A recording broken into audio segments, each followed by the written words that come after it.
Okay, so everyone, this is a continuation of a hearing that we began on December 4th from Bay State Blasting, who's seeking an amendment to an existing special permit to install a new storage magazine at 71 Chestnut Plain Road. On December 4th, at that time, Mr. Balthazar agreed to have 7 magazines, but not to exceed the 180,000 pounds. However, the board had a significant number of questions about especially safety concerns, given that this is a proposal for a liquid emulsion of ANFO, and the previous permit did not allow for liquids or emulsions in any form. So we have received only a few hours ago a number of documents related, as I gather, because I have not had time to look at any of it. I'm just letting people in from the waiting room.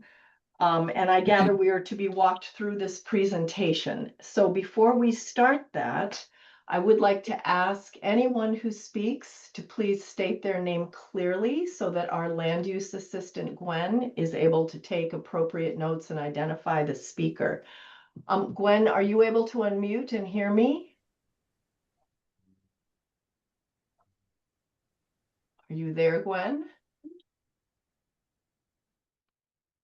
Okay, well, we are recording this, so we still would like to Yes, ask people yes, to. I am. Okay, Yes, okay, I am. great.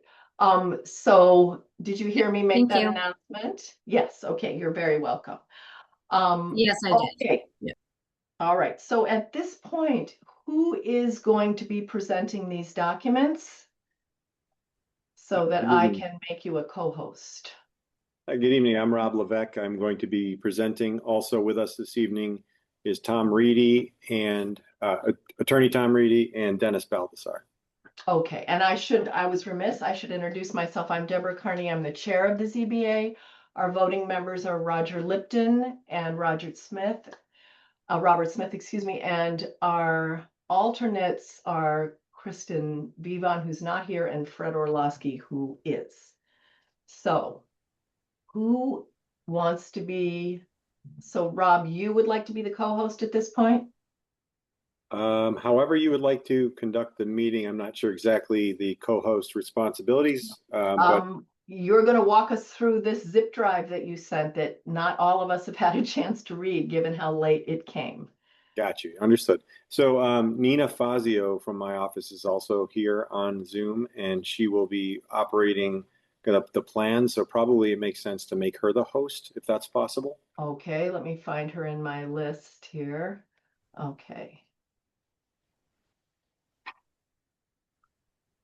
Okay, Nina is now a co-host. Great. Thank you. So I will reintroduce myself. First of all, actually, I'm sorry, you're all set to go? She's a co-host. She can share the screen at any point. Great, thank you. Okay. Nina, if you would share the site plan to start, that would be great. So again, for the record, I'm Rob Levesque from our Levesque Associates. Here with me this evening is Dennis Baldassar from Bay State Blasting, as well as Nina Fazio from our office, who will be controlling the screens for us, hopefully, and Tom Reedy from Bacon and Wilson out of Amherst. So as you had mentioned, we're here for a special permit amendment for 71 Chestnut Plain Road.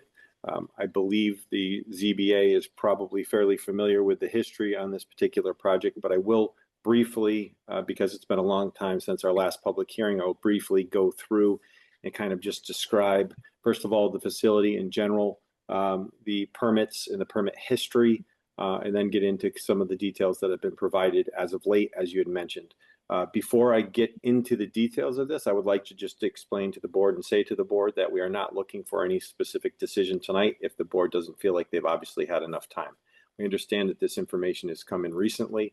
We certainly want to provide the board with ample time to make a logical decision and understand the subject matter. So first and foremost, we respect your time and understand that you may need more time for the decision. We are in no way, shape, or form pushing for any sort of decision this evening. So what you see before you First of all, can you see the plan?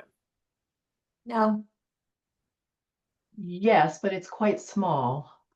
Okay, so we will increase the size of the plan to the extent possible. Okay, it's a little bit bigger. Let me see. Let me just move my screen here. Okay. So I'll ask again. It should take a minute for the plan to update on your end. Can everyone see the plan? Yes. Yes. Okay. Is it possible, Nina, to just pan to the left, just so they can see Chestnut Plain Road? I'm sorry, the other way.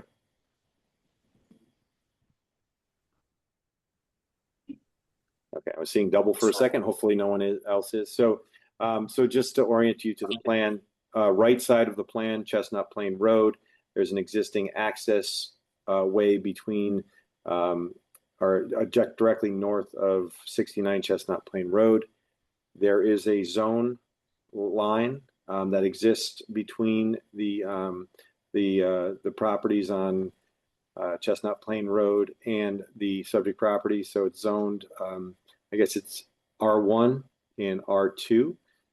So these are the zoning designations and the zoning district boundaries. Nina, if you could just highlight that, that would be great. I'm not seeing your cursor. If you are, okay, great. Thank you. Perfect. So you'll see there's an access road into the subject property. There is and has been for a number of years a facility here that houses explosives. There again was a permit issued in 1981. That permit that was issued was then amended by Bay State Blasting, the new owner, in I believe 2013. And then now we are requesting an amendment to the special permit that was issued. That special permit, interestingly enough, initially, I believe, was allowed under the historic zoning in 1981, then became, I believe, a pre-existing non-conforming use for the when the amendment was requested back in 13, and is still pre-existing non-conforming use. So we have filed for a requested amendment under the pre-existing non-conforming use section of the zoning regulations, and specifically are looking at amending the 2013 permit to present day. The reason we're here, just to reiterate to the board, is that we would like to reallocate the location of explosives within the previously permitted amount and under or within the 180,000 pounds allowed under the current permit. We would like to reallocate that into one main silo for the ANFO that we had discussed last time, as well as the existing materials. We anticipate that there will still be a lot of the existing materials, but certainly wouldn't exceed the 180,000 pounds allowed under the permit. So could I just ask you a question, please? Yes, ma'am. So the new silo that you're proposing your proposal is still that it would be 60,000 pounds, 5,600 gallons. Yeah, so I believe the silo in the cut sheet that was proposed, I believe it's 65,000 pounds that are is the capacity. And Dennis Baldassar is again here on the line. He could let you know whether or not they would store full capacity, but I do believe the cut sheet said 65,000 pounds. And that would be located, Nina, if you wouldn't mind just doing a little red circle around, or yeah, that'd be great if you could just maybe highlight a little bit. Yeah, so there's a circle there. First of all, can everybody see Nina's cursor? Yes. Great, thank you. Great. So yeah, so there's that is the silo location. That location was chosen based on being within the existing facility, one, and two. Also, there's ATF offsets for radii from near residential properties that we need to make sure that we're beyond. So Nina, can you use a red mark? Yeah, that'd be great. So if you could just highlight the silo location, just a quick mark there. Yep, great. And then if you could show the radii for each of the adjacent properties. Great, there's one, or these are three respective properties. So those are the radii. So the for this silo based on ATF and based on their recent, I believe, approval, and I'll confirm with Mr. Baldessar, but they have reviewed that, and this is the radius that needs to be accommodated for each of those residential properties. So again, what we're proposing here would be to reallocate the amount of explosives from the previous permit in 2013, which allowed for that to be stored. I was under the impression it was 9, but I think you mentioned something related to 7, so we can clarify that. And I believe at the time it was 20,000 pounds per silo that was allowed. So we would like to reallocate that. We believe that that is the only reason we're here this evening. There was a discussion by the chair, I believe, very early on in the meeting that talked about the type of materials in review, and maybe there's a little confusion on our end, or maybe just some confusion in general. I'd love to clarify it. There, in the 1981 permit, they very specifically talk about the type of materials to be stored, and that would be the jurisdiction of the fire department, and any changes there too would be required to be there would be a notification to the fire department in response to that. I did not see anything in the 1981 permit, and frankly, the 2013 permit do not talk about the type of explosives, to my knowledge, unless we are missing a component of that, which is possible, but we should probably clarify that for all parties. Well, so- in the land license from 1981 and the one also from 2013 and your pending land license for 2025, nothing is indicated to be liquid. And that was part of our discussion last time, that if you're calling something an emulsion, and we think about the states of matter as being either a liquid, a gas, or a solid, an emulsion moves, as does a liquid. And for environmental purposes, it's often considered as a liquid in that way. So that is a distinction that was different, that we were concerned about last time. So to clarify, you're not stating that there's a prohibition or a restriction on the type of material, but that. So what was I didn't hear the first part. I'm sorry. Okay. Your land license applications in 1981, 2013, and the pending 2025, which, because we didn't reach any kind of a decision in 2025, do not indicate any liquids as explosives. And in fact, when I met with the fire marshal on the 1st of December, he said that the ANFO would be in pellet form as a dry substance. But then when we met with you on 12/4, you noted that the proposed silo would contain an emulsion. It's an emulsion storage. That is correct. That is part of what we needed clarified. Understood. Okay. So And Jess, Rob, can I just ask one question, Madam Chair?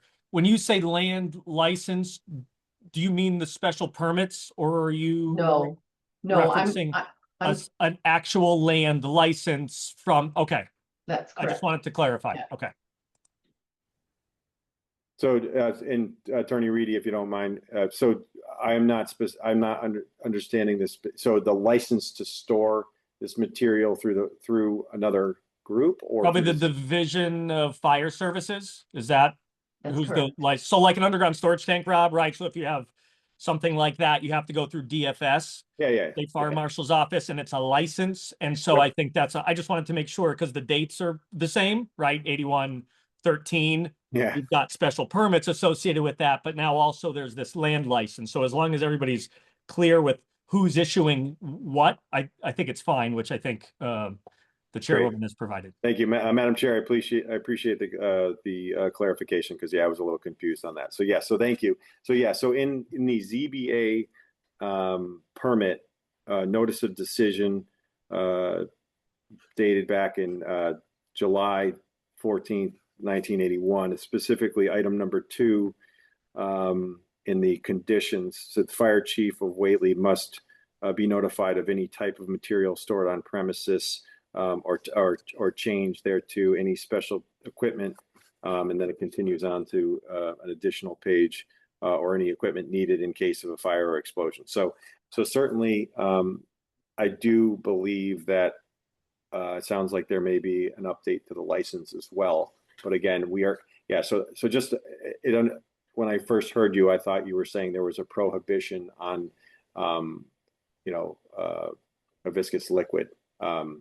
There well could be, because you're proposing something that's in the aquifer protection zone, which we did discuss last time.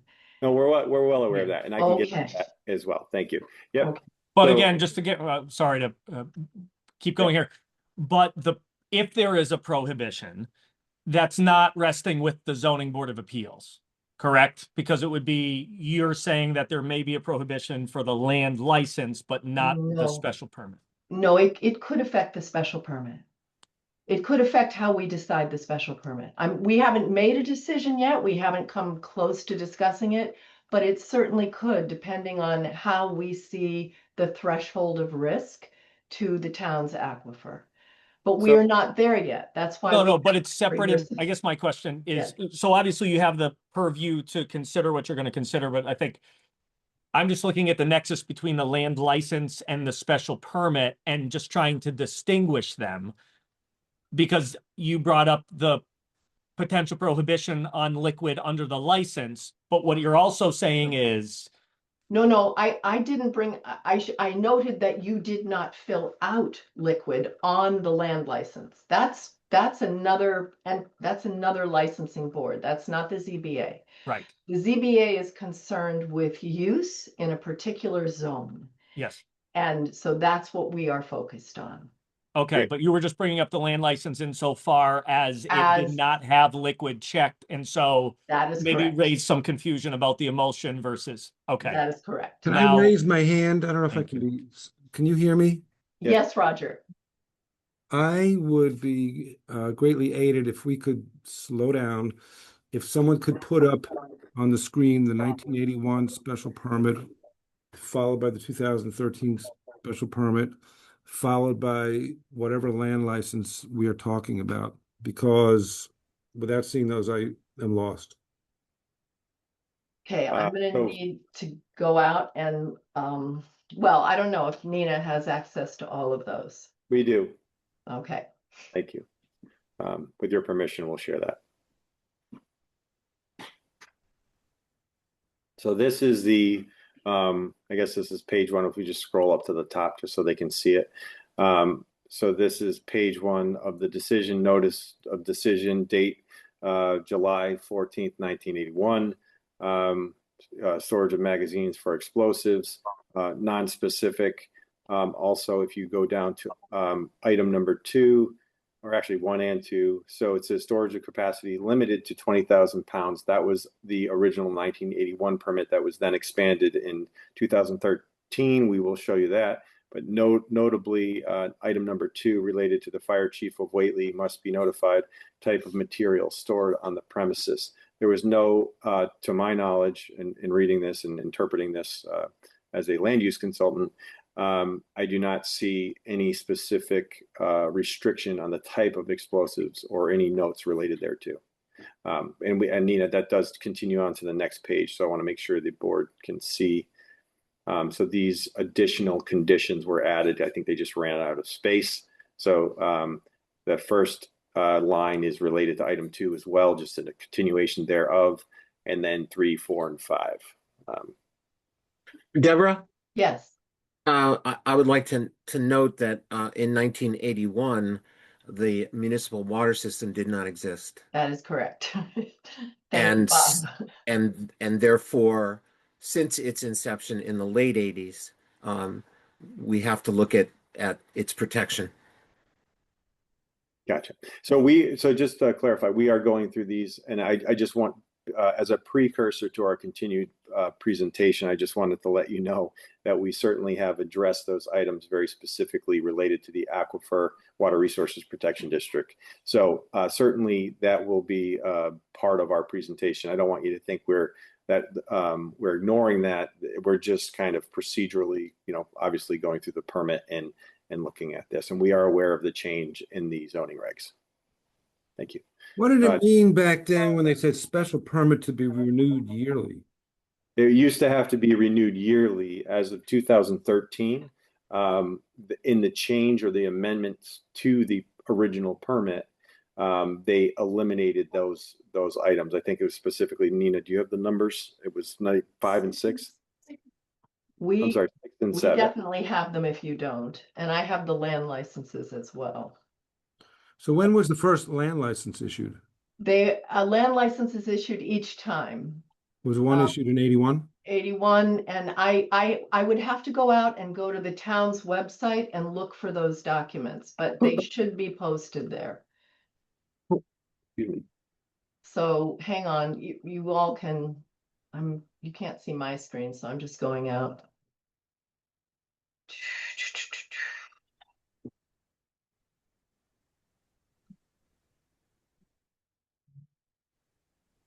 So just to clarify what you guys are currently looking at while the chair is looking. So this is the 2013 permit and the conditions that were amended. Or this is the request to amend. So it was increased to 9 storage magazines. The amended condition 1 for the 20,000 pounds was per magazine for a total of 180,000 pounds. And then the deletion of conditions 5 and 6. If we go back to the previous, real quick, 5 was the,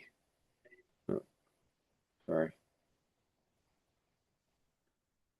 Okay, so right there, 5 was the expansion of the operation in any form will be allowed only under a new special permit, which was eliminated. Was it 5 and 6, Nina? Yeah. Okay, and 6, special permit to be renewed yearly is no longer a requirement. Okay, and then we'll go back to the 13. Thank you. You can continue going through that while I continue looking. Great, thank you. So based on our understanding of the permits, we believe that there is now a capacity of 180,000 pounds within the facility that can be allocated up to 20,000 pounds per storage magazine, which would be required for the 180,000 pounds. What we're talking about doing is reallocating this same amount of storage into a silo for 65,000 pounds, and then the remaining could be stored in the other magazines. And again, the ANFO would be stored in this silo. Nina, if we could go to. Can we see, this is what was requested, but can we see the approval lower down? Sure. Thank you. Yep. Sorry about that. Okay, I do have that when we want to look at it.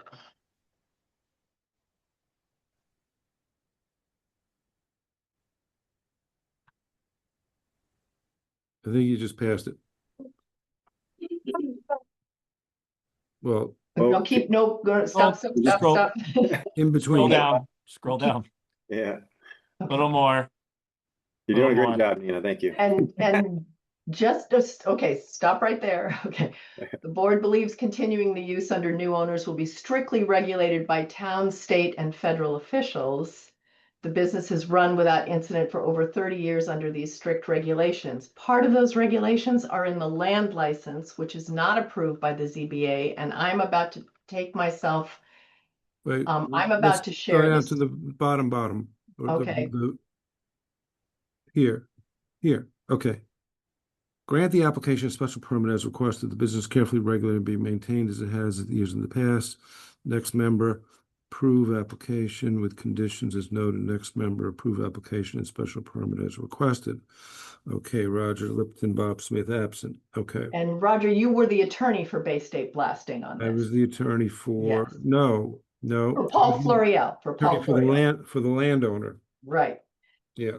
So at this moment, I am going to share the screen and see if I can bring this back up since I have so many things up. Here it is. Okay.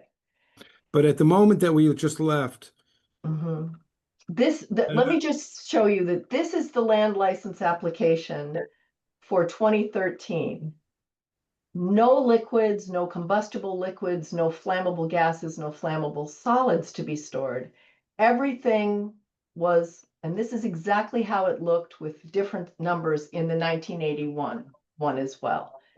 So So just there to were, clarify, if I could, through the chair. yep, So this application, again, you're absolutely right, is for the 2013, correct? yes, In the 2013, there was no request for liquids at that time. This is a new request based on the 2025 submission. that is absolutely right. And also the 2025 pending license that looks just like this one with updates to the fonts also did not indicate liquids. Now that was just an oversight and it's not in effect yet. So I'm going to stop this share to let you have your presentation Well, back. can you go back? I don't know if it's me or just a long day. Things are going too fast for me. I'm sorry. All right. I want to be able to read What do you want to see, Roger? that last permit. Or The license. land license or the Yes. special The permit? land license that was just on the screen. Okay.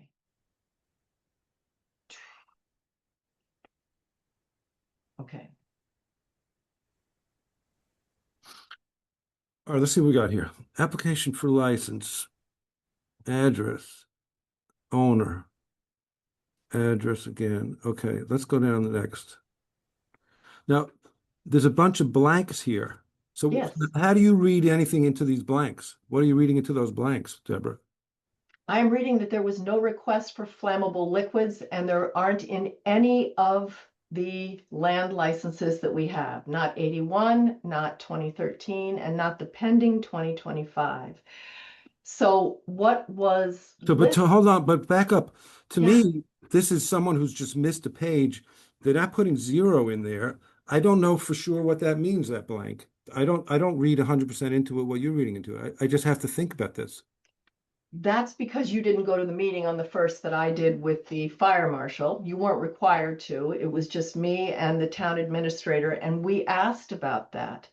And that is All right, what so let's just read it. Complete the section for the storage of flammable and combustible liquids, solids, and gases. Attach additional pages if needed. Okay, so it directs them to complete the section, and they didn't complete the section. So I can see the logical conclusion is they're not asking for any of these items. Didn't ask for it. Even if they didn't put a 0 in, they didn't ask for it. Okay, got it. Next, what's the next screen?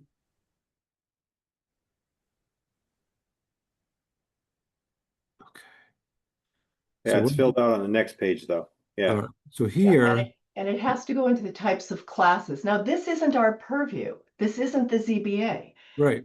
This is not something we're concerning ourselves with. What we approved in 2013, what was approved in 1981, none of us were part of that, was the type of, there was non-liquid explosives. This new permit specifically asks for an emulsion bin. I respectfully disagree, Madam Chair. Okay, that's fine. I would love to, please clarify. Could you share with us where it talks about the type of explosives? Where? On what document? 1981. 19, we'd have to find that. But again, these documents, this was like a deep dive. This has nothing to do with the ZBA. What you can do is look at our minutes from our last meeting in December, where I brought up the fact that the fire marshal said that ANFO, which you wished to store, was in pellet form, but then Mr. Balthazar said that it was going to be stored as an emulsion. So that is a different form of matter, if you will. And that's what we asked to be clarified. And that is what we provided with all the different documentation. I know Brant from our planning board, had done a great deal of research that was shared. It's on the web page that an emulsion is often treated as a liquid. So that's what we're trying to clarify with regard to this very environmentally sensitive area where this proposal is being made.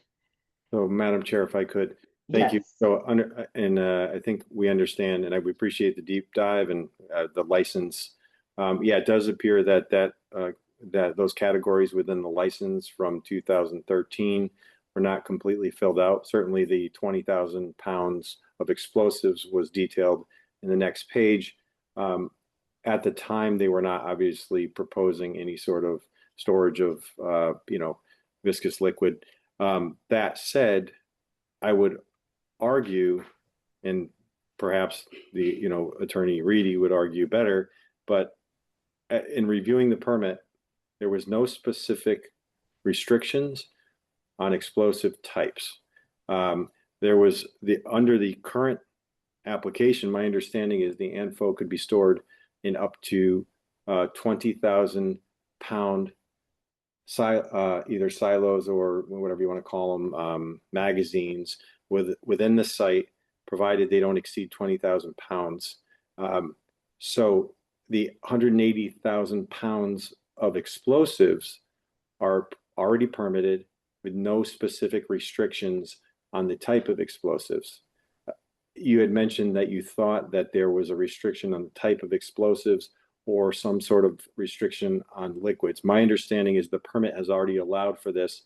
You can see that the license agreement or the license that is issued by the town has no restrictions on those. It's really just a matter of categorizing those liquids. Certainly the 2005 license that's pending should be updated if in fact they do choose to do that. But perhaps Attorney Reedy could speak to it, but my understanding is they have the ability to store explosives unrestricted under the current permit. What we're asking to do is reallocate that. And you'll notice in our permit request, the only item that we're asking for is essentially the reallocation of that into one state-of-the-art silo with secondary containment, which is certainly looking at and addressing, and frankly, through the rest of our presentation, you'll see that we're addressing that.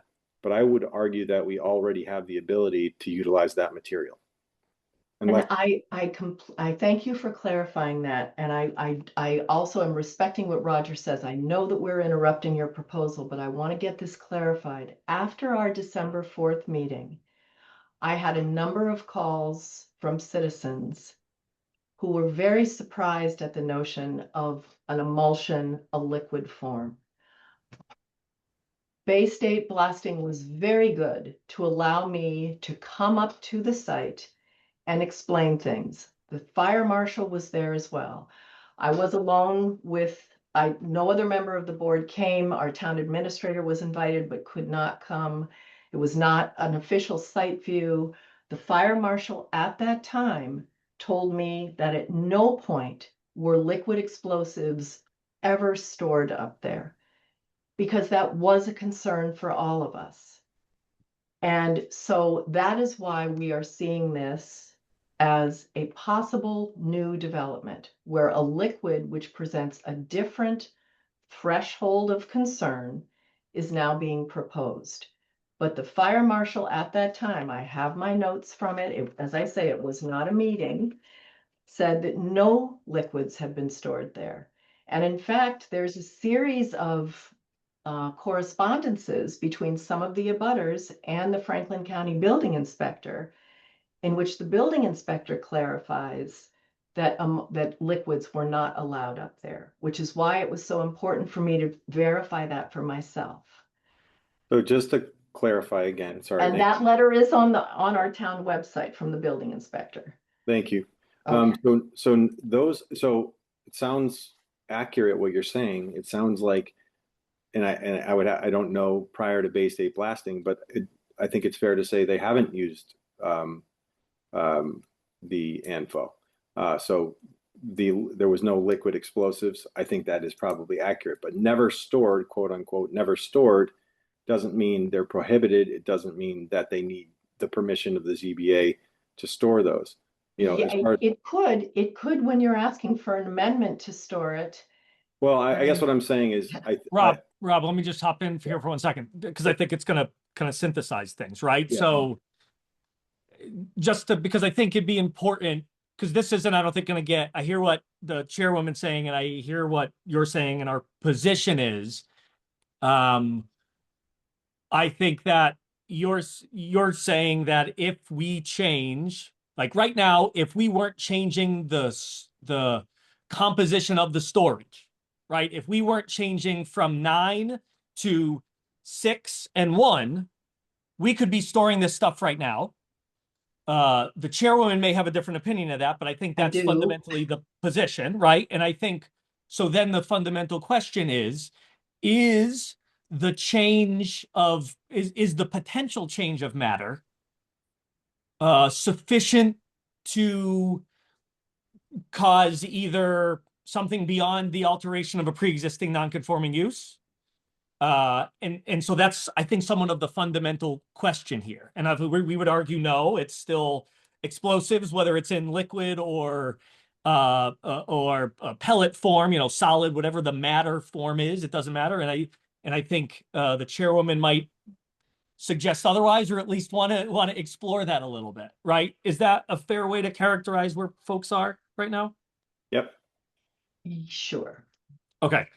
So then, does it make sense to, without hanging on to say it's this or it's that, does it make sense to go through the presentation to say, hey, we have thought of this, we've thought of secondary containment, which exceeds 100% of the capacity. So we hear you with the potential matter that it is, but almost like it's still going to be okay because of X, Y, and Z. And maybe just at least because if the board does take the position that it is a change and they want to make sure that the area is protected, we have to meet certain thresholds, we might as well try to go through and show that we meet the thresholds.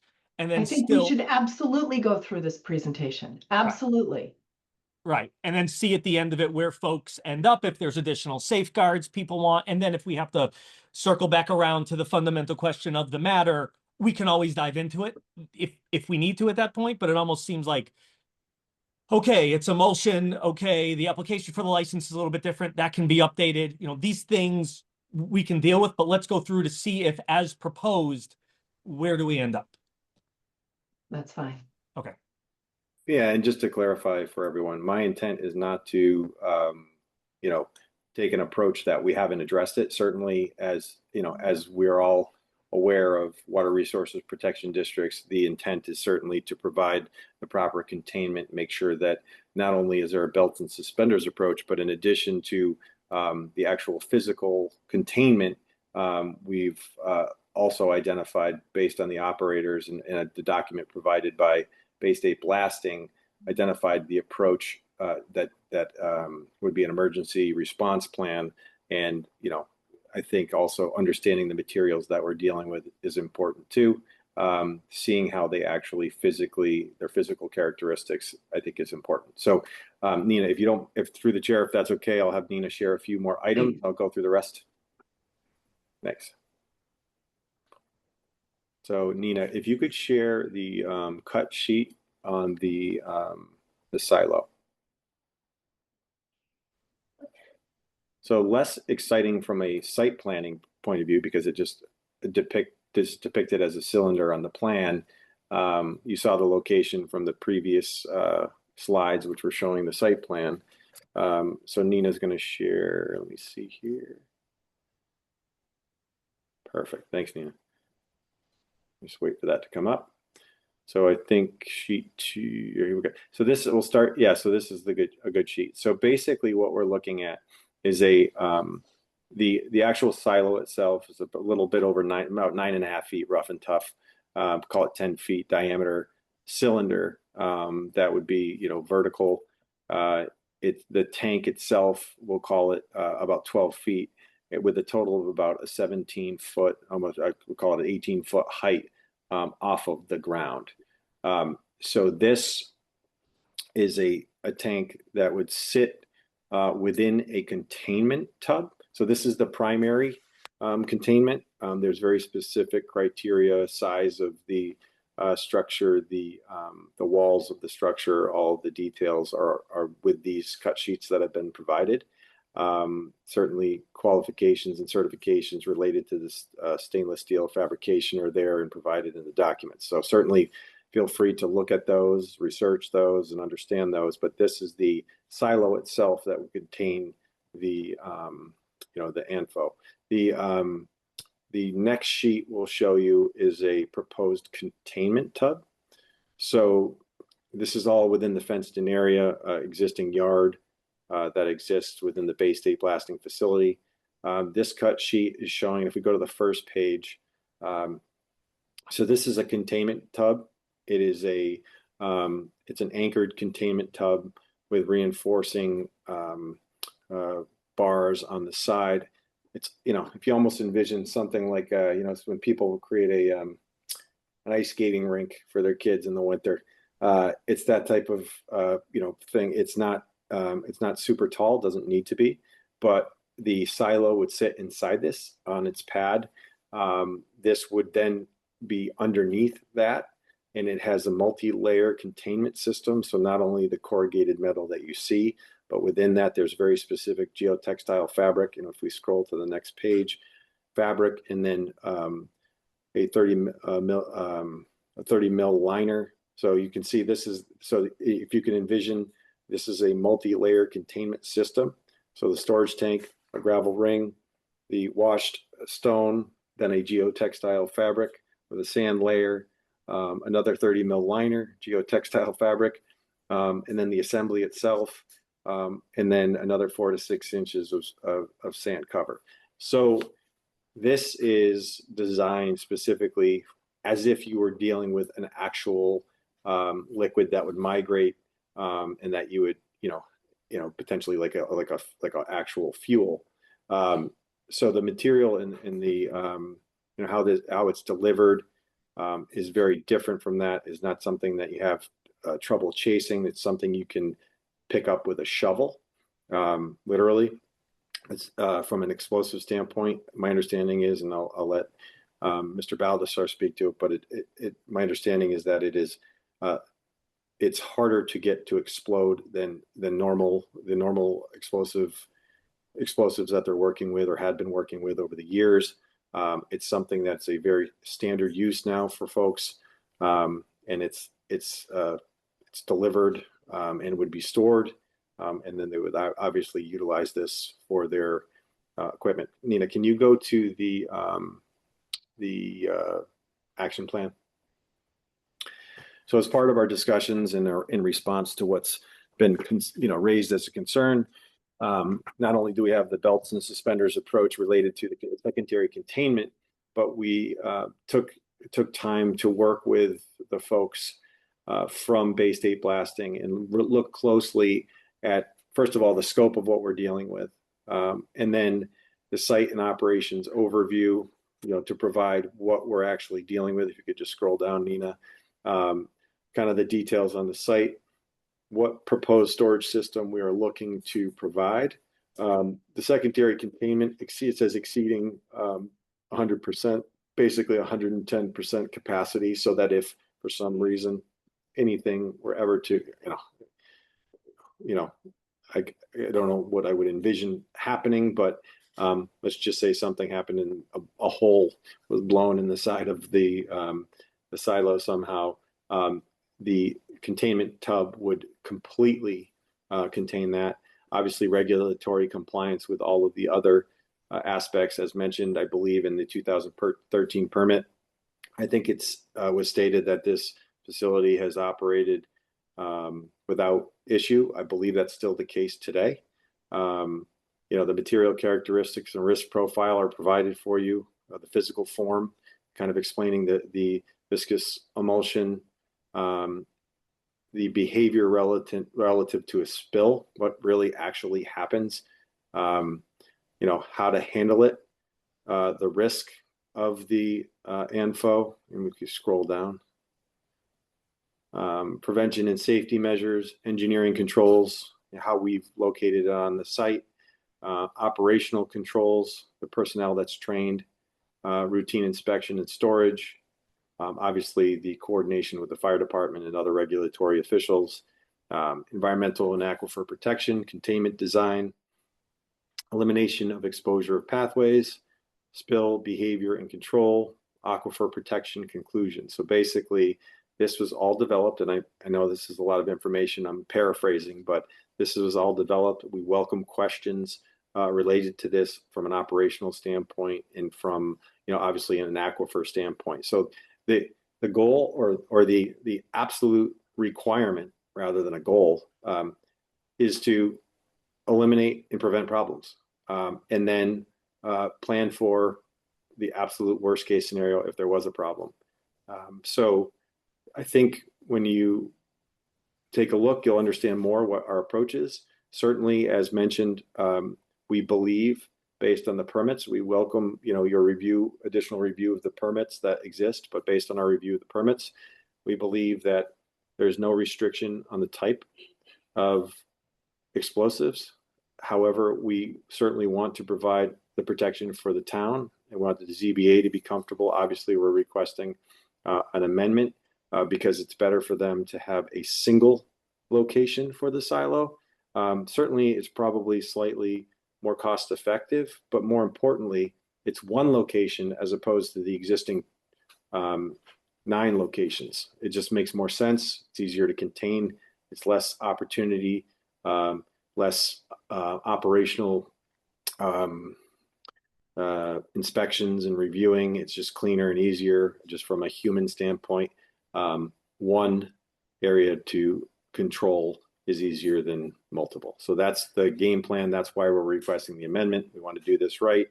I'd stop there and certainly can answer any questions through the chair. I don't know if before we do that, if it's okay, I don't know if either Attorney Reedy or Mr. Baldassar wanted to add anything to what I had said.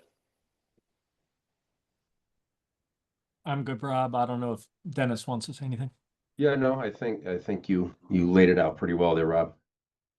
Thanks.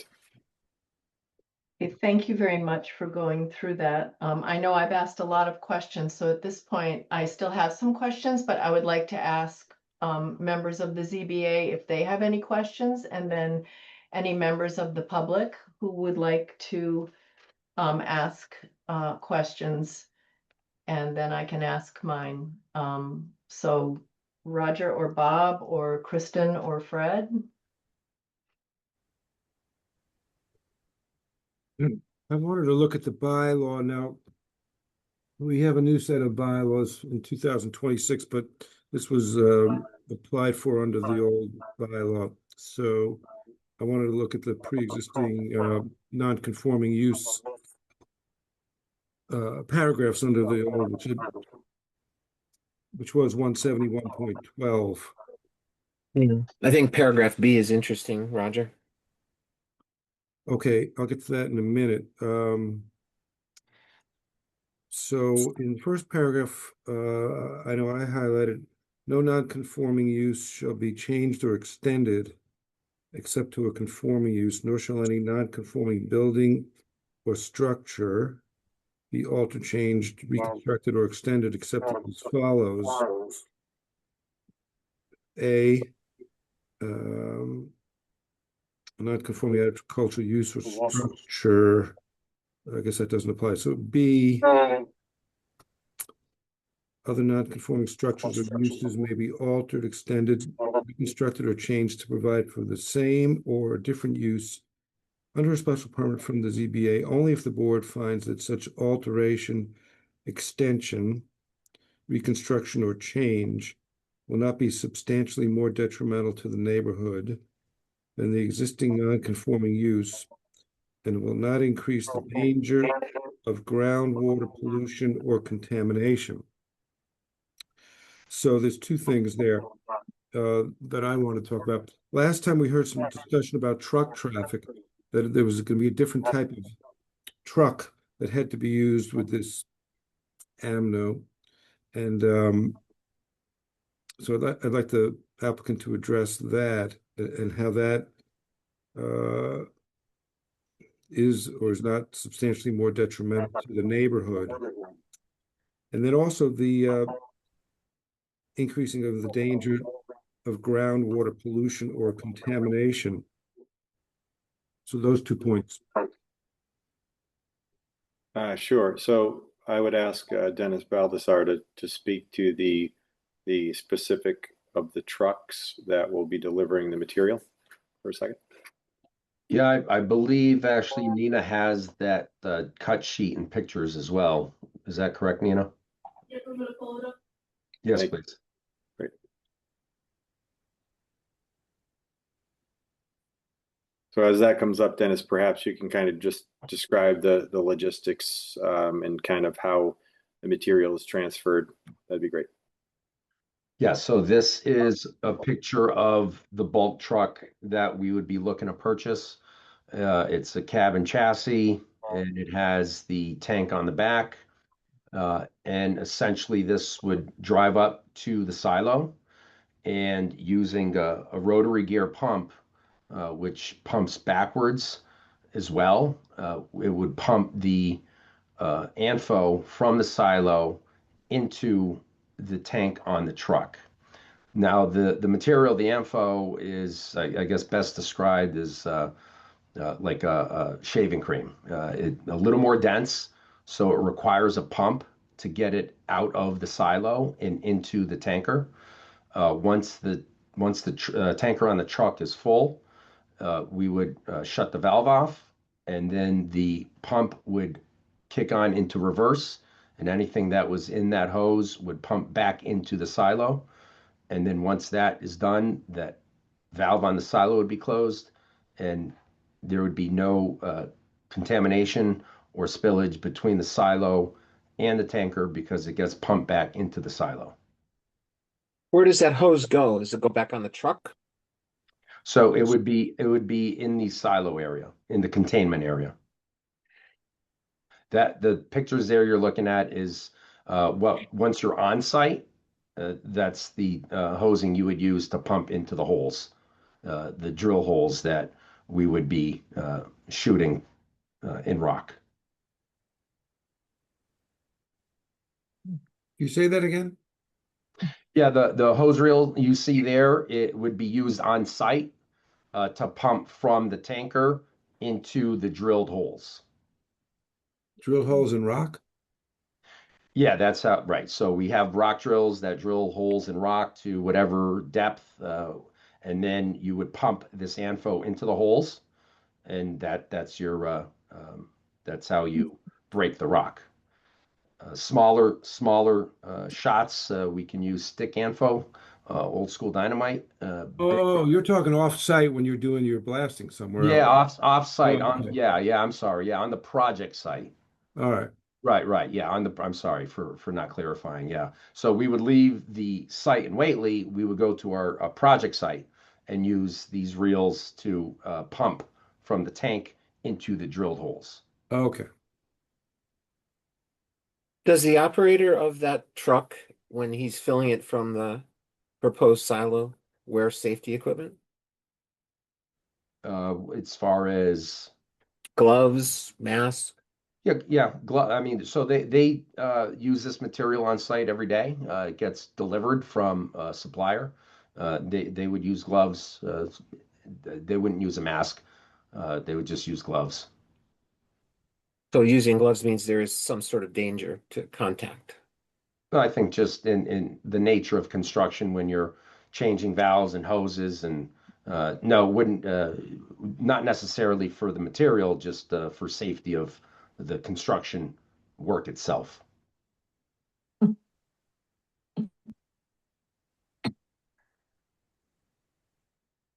Are you storing ANFO up there now in emulsion form?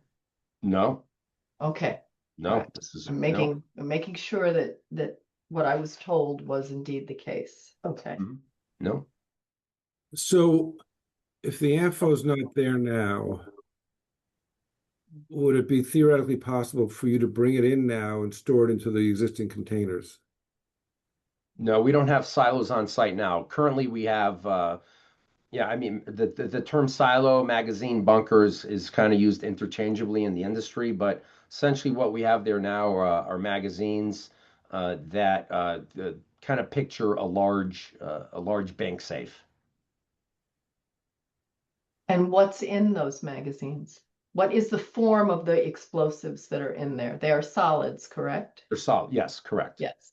Yes. And that, I will just say again, that was our working assumption in 2013.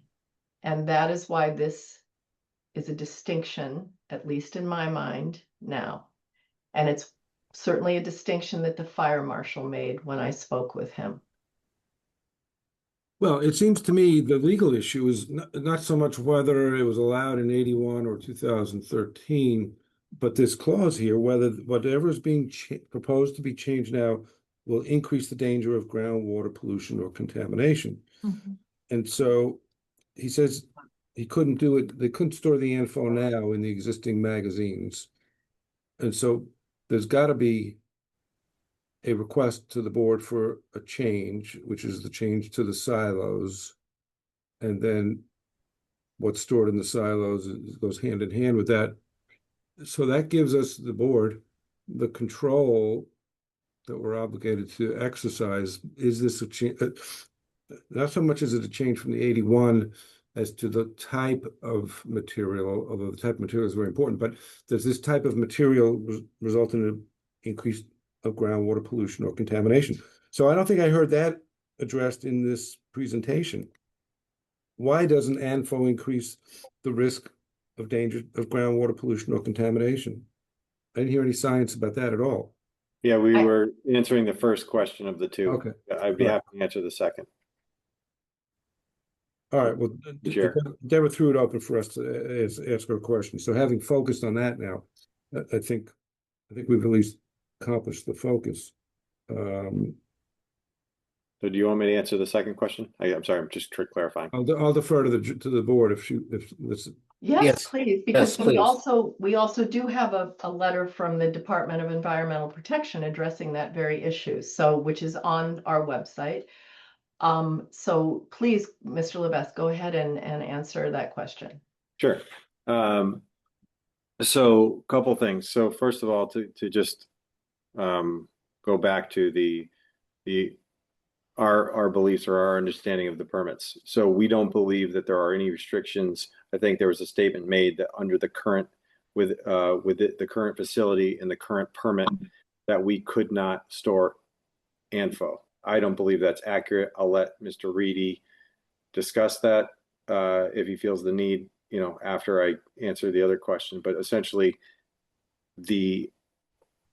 it's explosives, right? That's what was what was required, what was granted in the permit. It was updated in 2013 after the Water Resources Protection District regulations were put in play. Again, I understand, and we all understand that there was some assumptions, or it sounds like there was some assumptions made by the board and maybe by others. And frankly, at the time, it wasn't a request or a change, I should say, to store the ANFO the way it would be stored in this day and age. But my understanding is under the permit, those magazines and the specific nature of those magazines aren't really what we're talking about today. So we are showing, and in an effort to show to the board and also to protect the aquifer, which we happen to be, just for record, we're almost immediately on the transition between the zone 2 and zone 3. So we're right on the edge of the zone 2. But that said, the primary containment, provides only so much protection. So the secondary containment literally provides up to 110% of the required protection, so that there is absolutely, or could be absolutely, no problem. This is a fenced-in area. This is a controlled area. So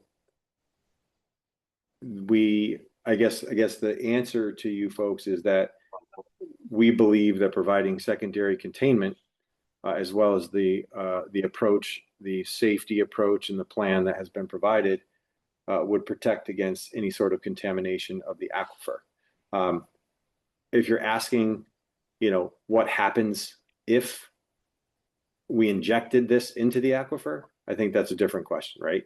So, but the question is, the proposal that we're showing, the level of effort and safety shown certainly meets or exceeds the requirements of most work over the aquifer.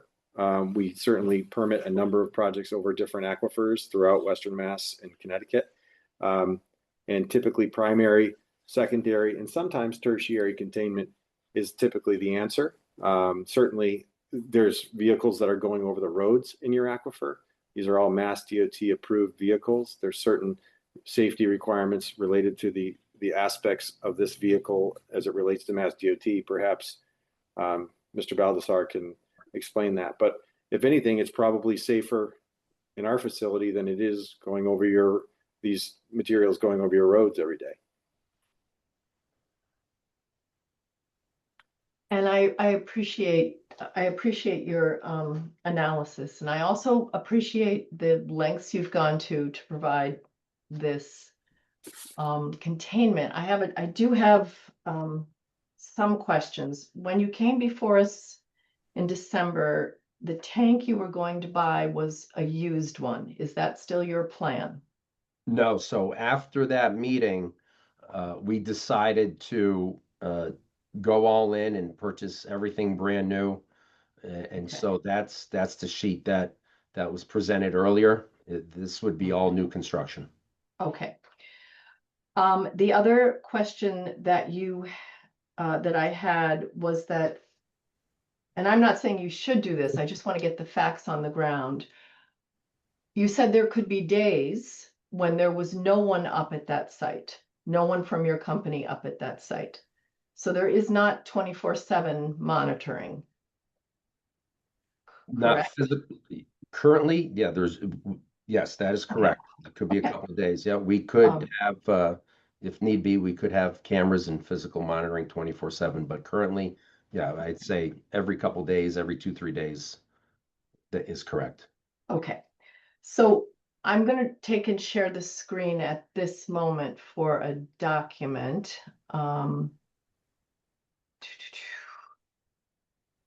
Okay, this is going to safety issues, and it goes to Roger's point as well about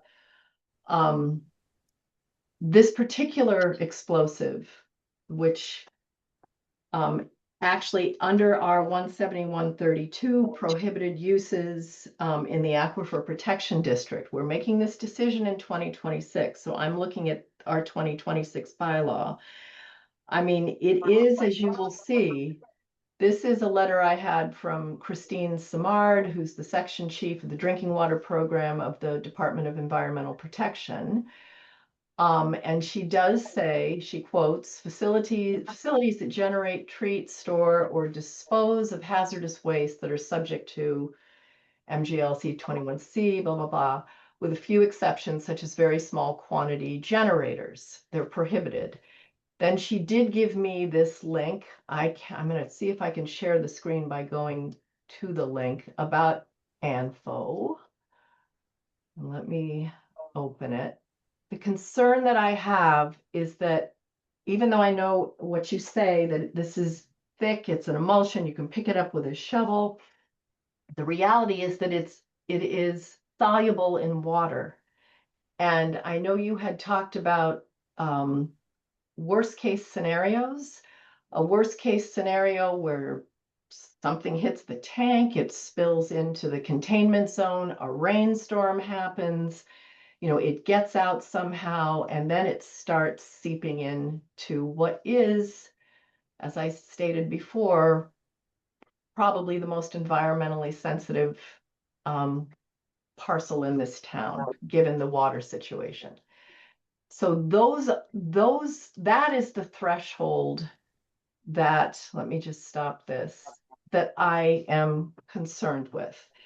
But I do, I don't want to dominate this hearing. I know there are a lot of people here, and I want to know if some of the abutters also have questions.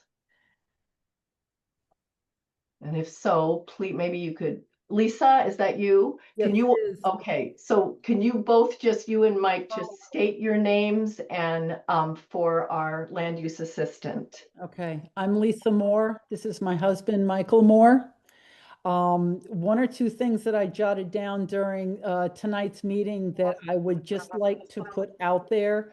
Number one, I know to start with, there was some discussion in regards to the ANFO and its form and things like that, and whether or not it was on the original permit back in 81. I would like to mention that that was 45 years ago that that original permit was taken out for this site.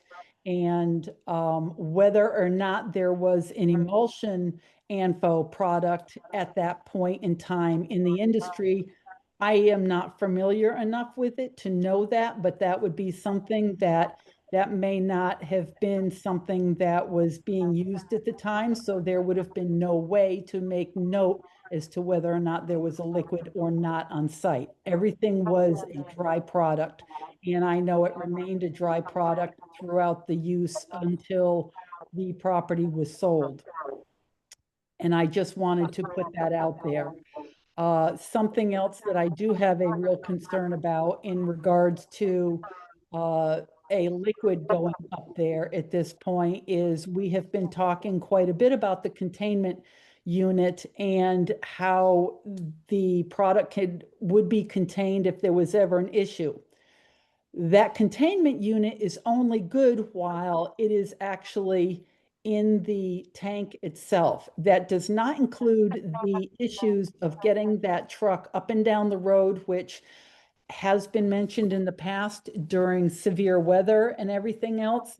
That is a difficult road to manage. And being in a butter, there have been multiple times that I have watched different trucks not be able to make it up to the top of the hill and have to come back down for a running start to go back up again. And there is really no way of managing the weather and saying that there is never going to be a problem where a vehicle does not slide off and have an issue. And if there were, what are we going to do at that point? Because then it's on the road and it's not within the containment.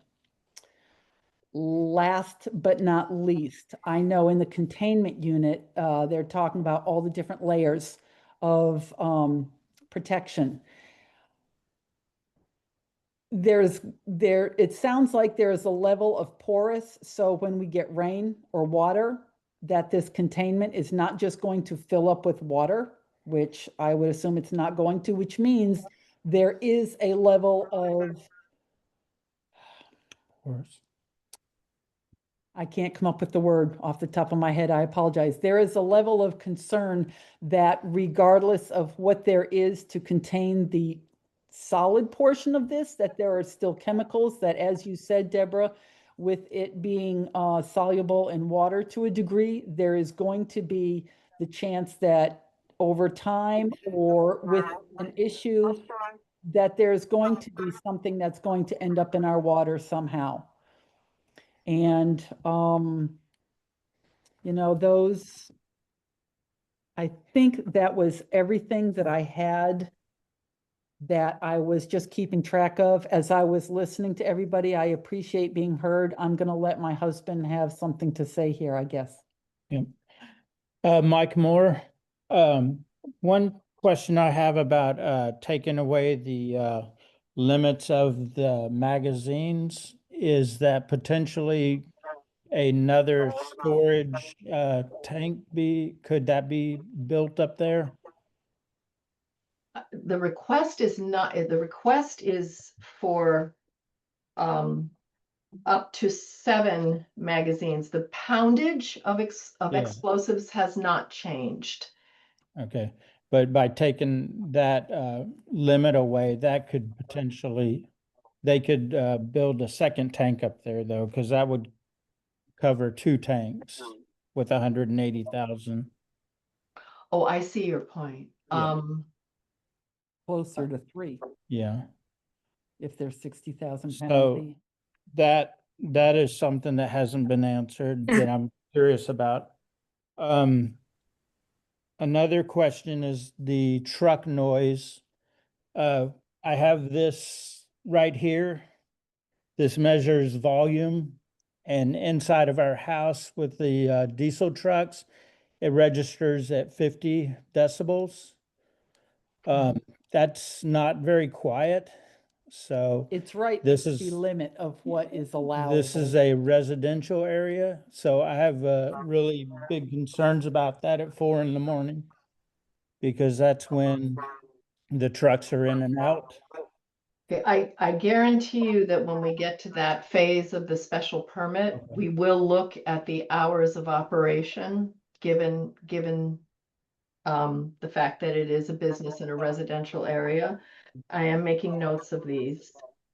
The pickup trucks are not as much of an issue as anything larger than a regular pickup truck that have the boxes on the back that they are taking in and out now with the dry product. Okay, we are, and you know, it goes without saying, we aren't making a decision tonight. Our town administrator has suggested that the entire board needs to do a site view, so we will definitely be scheduling that. But I'm making notes of these for a future hearing. Okay. Thank you very much. You have something else? Yeah, I had just 2 more quick things. When something does happen up there, how will we be guaranteed that the town will be notified about an incident? Well, the fire chief would be the first person to, you mean, how do we ensure that Bay State Blasting would notify the fire chief and then the state Yeah. and federal authorities if necessary? Yeah, I mean, Well, I would let Mr. Balthazar answer that. I know that there has not been an incident to my knowledge, but what would you do in that case? Yeah, so the ATF regulations state that any loss of product explosives has to be reported within 24 hours. Right. So I would say that that's a regulatory issue. okay. I'm not familiar with that. Let's see. The hoses, the big hose when you go to fill the pumps, and it pulls the emulsion back into the tank. How are the remnants of that's left inside the hose? Because it's not going to get everything. How is that going to be handled? My understanding is that the hose is going to stay within the containment area, but there is very little to no remnants left over after the pump brings it back into the silo. Does the hose itself get capped off at the end of the hose when it's done being used? Yes. Okay. Okay, that's all I had. Thank you. Thank you very much. Fred? Yes, I think I heard somebody mention a secondary and a tertiary containment area for the silo. Could they explain what that is and would it be appropriate here, or under what conditions would you want something like that? A bigger containment area, whatever it's called, other than just a containment under the silo. That's all we've heard so far. So to clarify, we are proposing, sorry, through the chair. No, please, go ahead. Okay, thank you. So we're proposing a secondary that would include up to 110% of the volume that can be stored within the proposed silo. I don't know if you guys are getting a background. I'm getting a little. We're getting static. If somebody has another device going, you might want to mute yourself. I think it went away, actually. That's okay. Great. Thanks. Yeah. So we are not proposing like what I would call tertiary containment, but we certainly are proposing secondary containment. Understanding the concerns, though, I mean, I don't think it's unrealistic. I have had situations over other aquifers before where certainly the delivery, the transfer, we'll call it, of these materials, obviously our concern. There's a very specific pump that we've really talked about this at length internally and with Bay State Blasting. There certainly a very specific pump that will prevent certain issues from happening upon transfer. But to the gentleman's point, a tertiary component could be incorporated related to the truck itself and the hose as it connects from we'll call it the secondary containment tub. We have had very simple designs that work quite well where, a pad with even curbing or impenetrable, or waterproof tub, so to speak, but with some sort of way to get stormwater out of it, or some component could be incorporated. So there's certainly ways, belts and suspenders approaches to take here. I think we've addressed it through the pump. I think you'll see that when you look at how that operates, if perhaps Mr. Baldessar could explain that a little bit, but generally speaking, we are certainly aware of the concern and appreciate and respect the concern. This is certainly not something we want. Obviously, you can imagine the liability of a group like Bay State Black if for some reason there was contamination. So they I'm sure probably want it even less than you folks, believe it or not. So we certainly want to work with you. Dennis, is that fair to say that we would be willing to look at, the transfer, the approach there, kind of, and maybe you can explain what you've already looked at. Yeah, I'm sorry. Yeah, there's a little noise there, but yeah, we're open to, making everybody comfortable. Like I think Rob made a good point where, nobody wants an issue, nobody wants release, especially especially us. We don't want that liability. We don't want to go through the process of, dealing with the fire marshal and ATF. So, I think if we can work together and come up with, something that everybody's satisfied with, we're open to a conversation. I don't understand, I guess, the answer. I'm not comfortable with what was explained and how you do it. Yeah, you do secondary, tertiary containment. Well, what does that mean? How is that set up? How does that operate? Where is it going to be? Right next to the silo, all the way down to Chestnut Plain? I guess I didn't get an explanation of what that is. So it's a silo so the silo exists within the secondary containment tub. So if you think of a little mini hockey rink that will protect with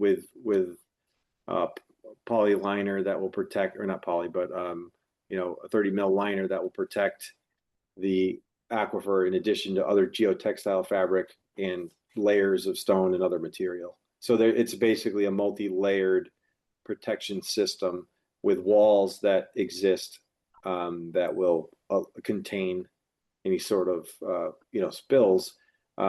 Again, this is not something like, we're not filling this up with gasoline. This is a and I don't know if we have a picture of this stuff to give everybody some perspective, because I think a picture sometimes is worth 1,000 words.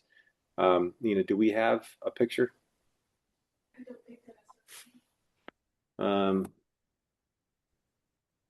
While we're talking about other items, I'll try to find a picture that would kind of show you folks what we're really talking about here and what it looks like. And when we say it can be shoveled up, Dennis, maybe you could explain that a little bit more. I mean, I'm sure you have, when you're putting it into holes, how are we dealing with this material?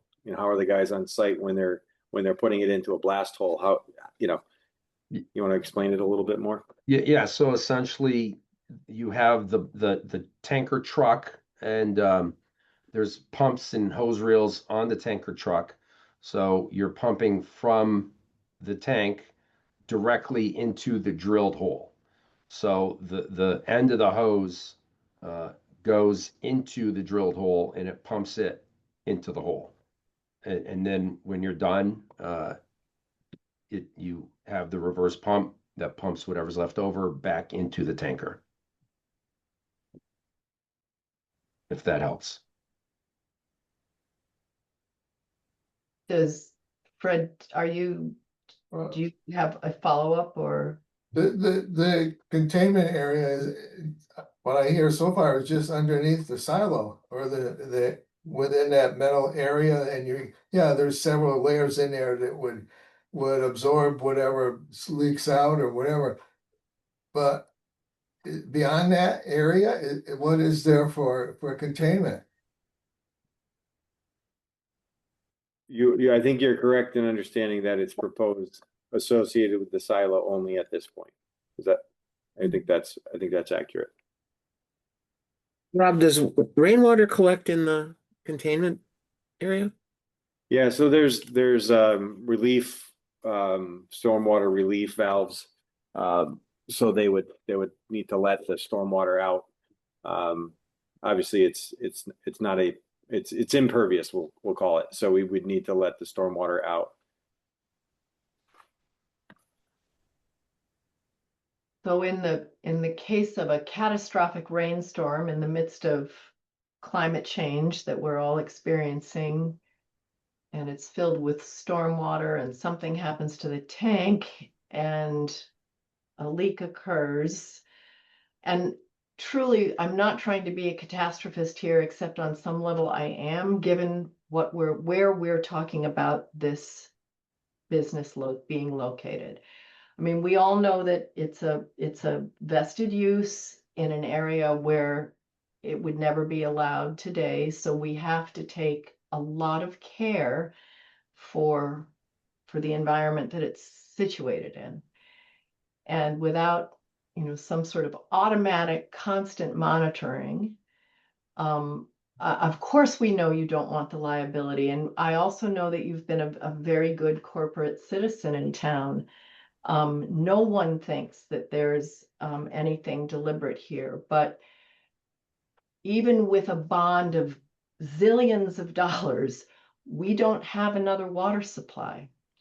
When the town had to go searching for a new aquifer after the 1980s water crisis, it took a great deal of time to locate the water supply that's being used by many, many residents in town. So our concern is rooted in that fact. There is no other place for us to get this water. Yeah, so and yeah, I'm sorry, answer and then Brant. I see you, Brant. Sorry. Please feel free. I'm sorry. Ezra, right? You said Ezra, then Brant. I didn't know if Rob was responding to me or may I get another citizen to speak? Yeah, and then me. Oh, and then Michelle. Okay, so Brant, go ahead, and then Ann. Okay. Sure. Would I can easily share the portion of my screen that addresses prohibitions in the Aquifer Protection District, and I think there are a couple of provisions that are very relevant to this conversation that we're having. Go ahead. Okay, you've given me sharing privileges. Thank you. So and it speaks to this whole containment thing. So I think you should be able to see my screen now. Yes. Okay, so my name is Brant Chaikas. I'm here as a citizen of Whately. I also happen to serve as the chair of the planning board. So sadly, I tend to live and breathe our zoning bylaws. And I don't know, I know nothing about ZBA process or decision making, but I can say that if to the extent that we are I'm hearing implicitly in this conversation, concern about ANFO stored in the Aquifer Protection District. And so from my standpoint on the planning board, I look to the zoning bylaws to see what they say about that. And the zoning bylaws are very specific. I mean, the ZBA is issuing discretionary permits. Perhaps you can come up with any reason under the sun to decide whether to approve or deny one, but I look here in Part E, and I guess anyone here can find in our zoning bylaws, Chapter 171-32, Part E is pertaining to prohibited uses, and there are specific uses that are prohibited within zones 1, 2, and 3. And as Rob has already mentioned, this site sits on the border or crosses zone 2 and zone 3. Okay. So obviously randomly, this is not an airport. So, you skip down, and I was looking for the provisions that could potentially apply here. You shared that letter, Deborah. Yes. Which referred to this clause, which I've highlighted, part H. I'll note, and I don't have at this point, I'm just putting some evidence into the record.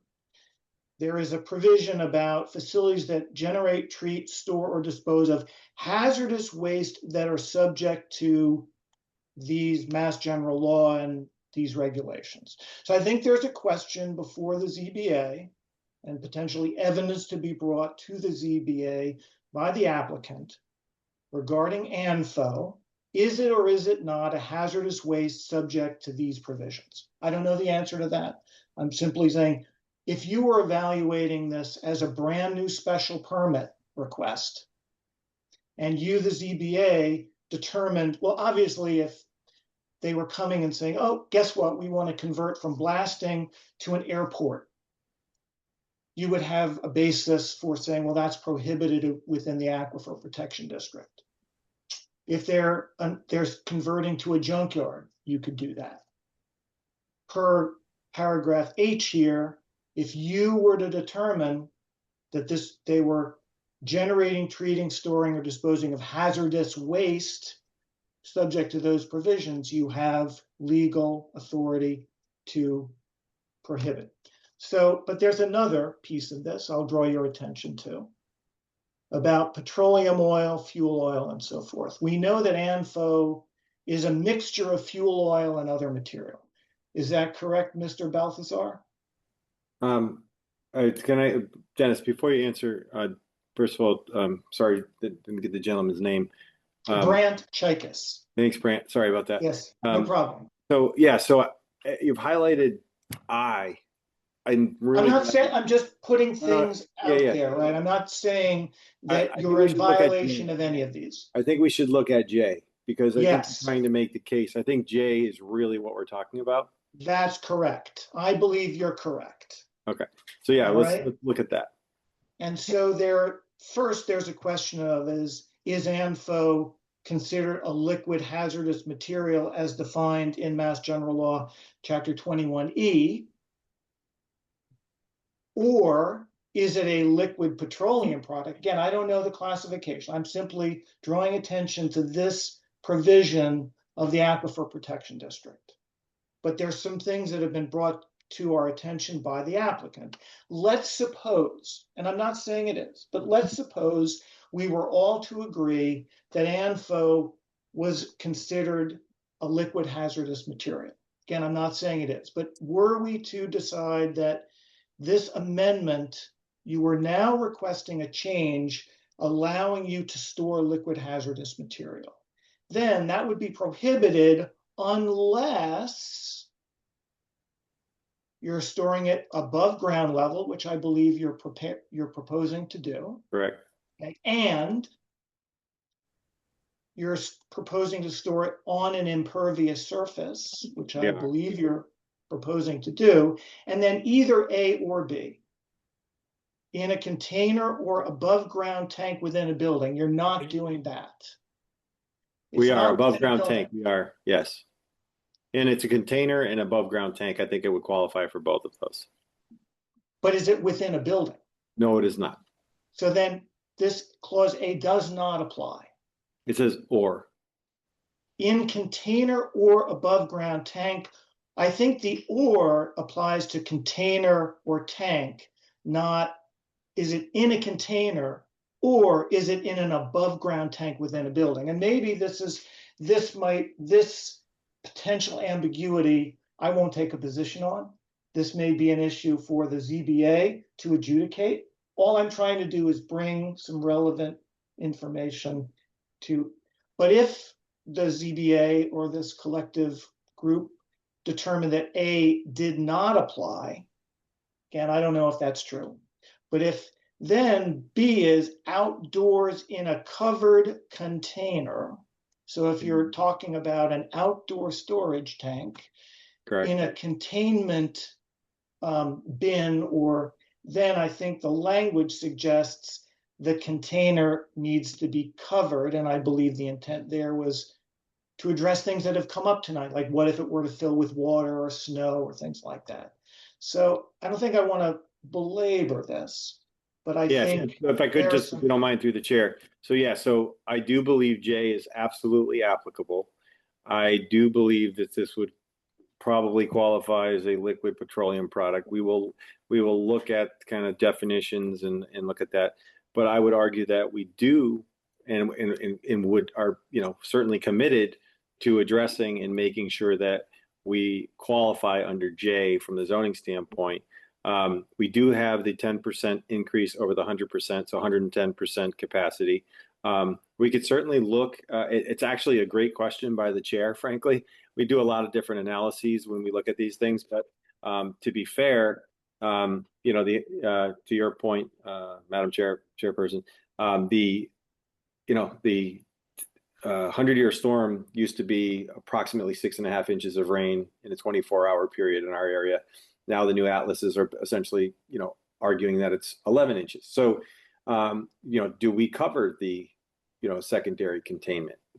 That's a good question. Do we look at how that is addressed? So these are great questions. I think you guys are doing your due diligence, and I certainly think that J does apply.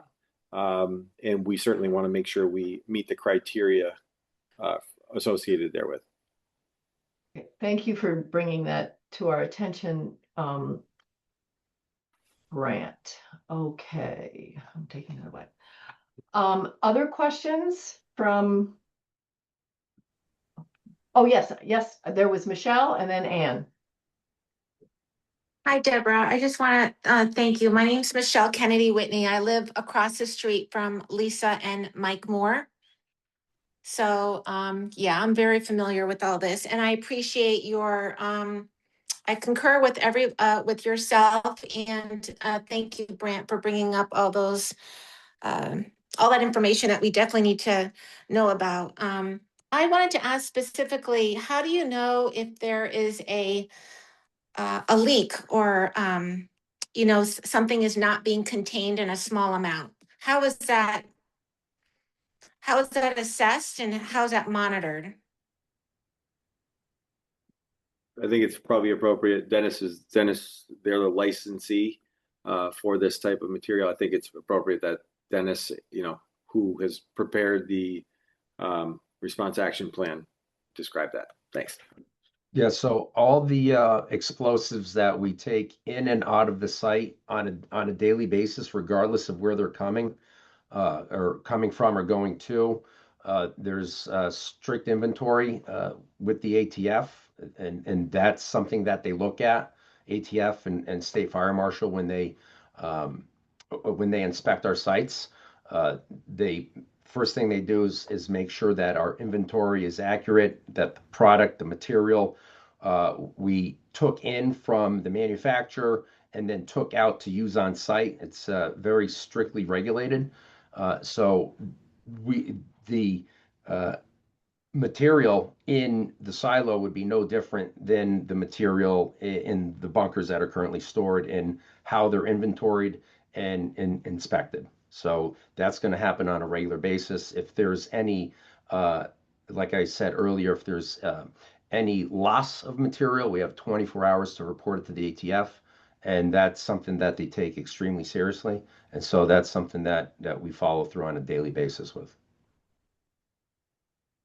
Michelle, does that answer? And it's probably me. No, I'm not understanding, maybe because I don't have this, you know, it's not my expertise. I'm in the healthcare, but so let's just say this emulsion, right? And you're storing it up there. How do we know that it's being contained and there's not any type of leak? Or do you weigh it? Or, I mean, how do you know that's?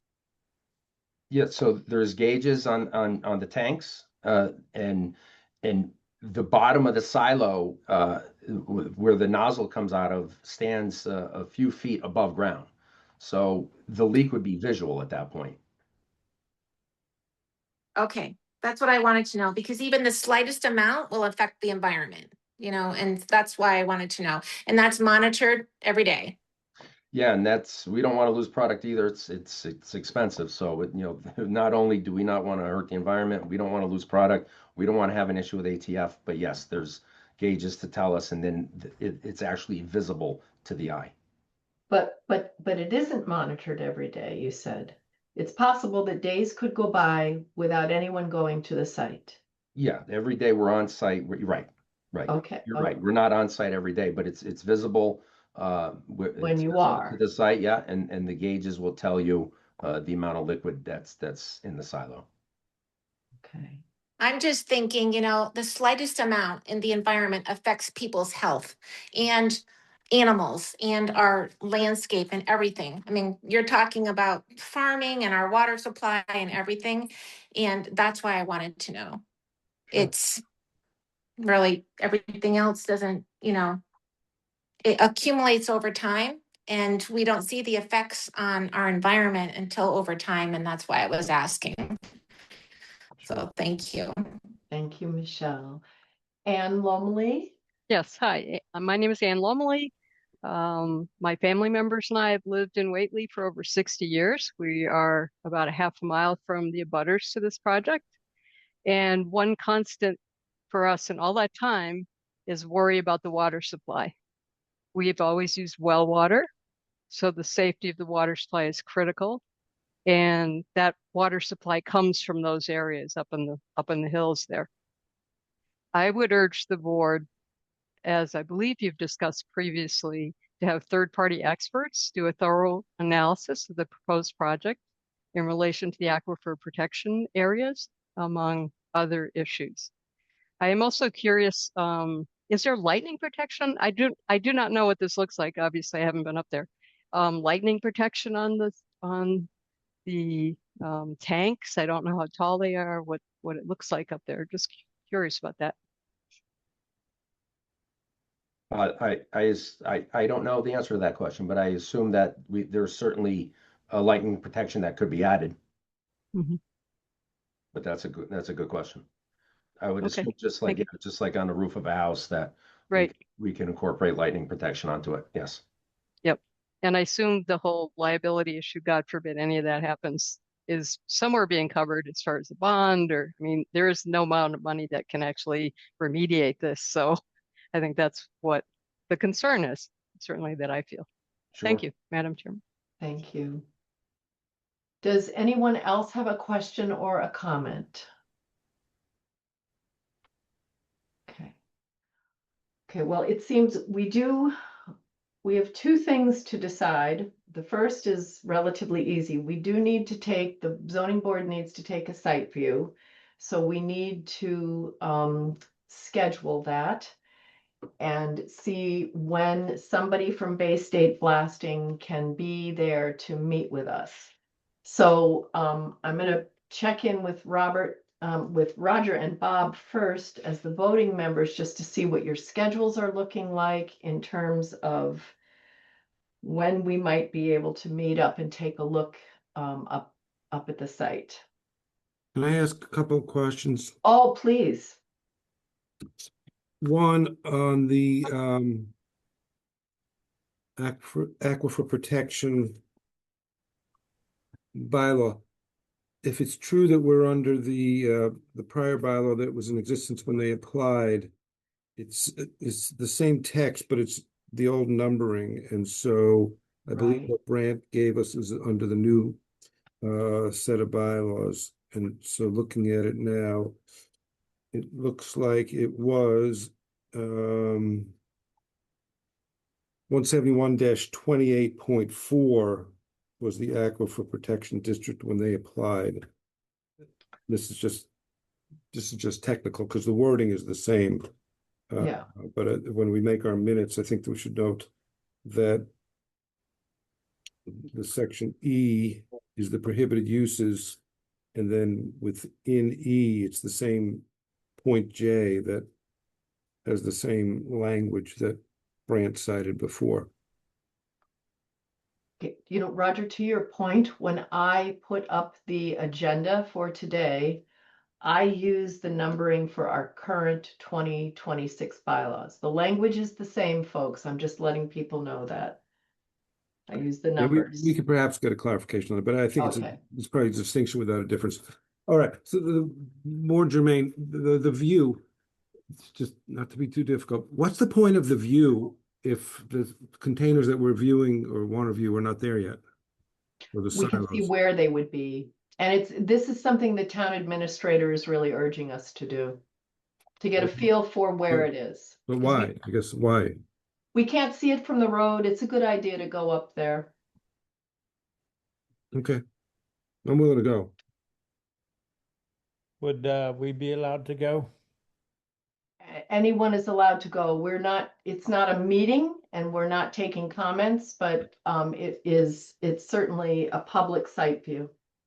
Madam Chair, I know I've talked to Roger about this before in other places, just because about, I'd have to talk to Mr. Baltazar when you start to invite the public onto private That's a land good for point. something like this. Yeah, Obviously the board is a little bit different. that is a good point. I will leave it to the lawyers to decide whether, in the past, when we've done site views, we certainly didn't prohibit people from coming, but these are special circumstances.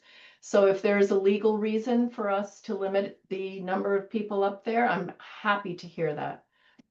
As long as we are in compliance with the law for these site views. If there's extenuating circumstances, by all means, make those arguments. We can also ask our town administrator as well. Deborah? Yes, In Lisa. regards to that being in it, as an abutter, I would ask that would be, something that maybe a select few would be allowed as abutters and everything else. I can understand why you wouldn't allow the whole town to come traipsing through at the same time, but as an abutter, because we know that there have been plenty of changes. I long ago and far away was very familiar with that site, but I know there have been significant changes, recently, and I would be very curious to have the opportunity to see that. I'm just going to put that out there and wait for their decision. I honestly do not know what to say. I'm going to need to ask our town administrator. He's very, very well versed in municipal law. And I will send an email to him tomorrow. The town offices are closed on Friday, but he's pretty good answering me on email. But I hear the arguments, Mr. Reedy and Lisa Moore. I honestly hear both of them, and I'm happy to get an expert opinion on that. It is a sensitive site. I absolutely get that. Let me just throw into the mix our internal ZBA regulations, which we only occasionally look at, but they do exist. 171.56, viewing of property appears to be silent on whether members of the public are welcome to come. It says the ZBA may view any properties which come before it in requests for special permits, variance, or appeals. Applicants should be prepared to meet with the board at the site prior to the conclusion of the public hearing. Just silent on whether members of the public are coming. No, I'm just going on our precedent, Roger, where we've never prohibited people, but these are special circumstances. Fred?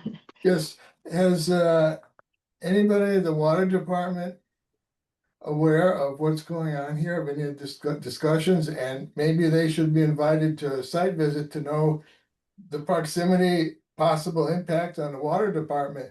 I mean, just a thought. The water department, this is a public advertised hearing with many, many documents and lots of people talking about it. So, every piece of correspondence that I have received is on the town website under our hearing notice.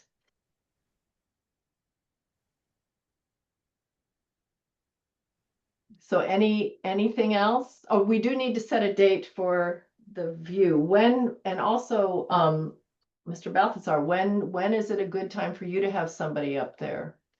Well, I think between the people here at Base 8 Blasting, it might be easier to get the dates that you're all available, and we'll make it work with somebody on our end. Okay. maybe you want to email me some dates and times or do you want Sure, to? unless we can set it up tonight, Bob and Roger.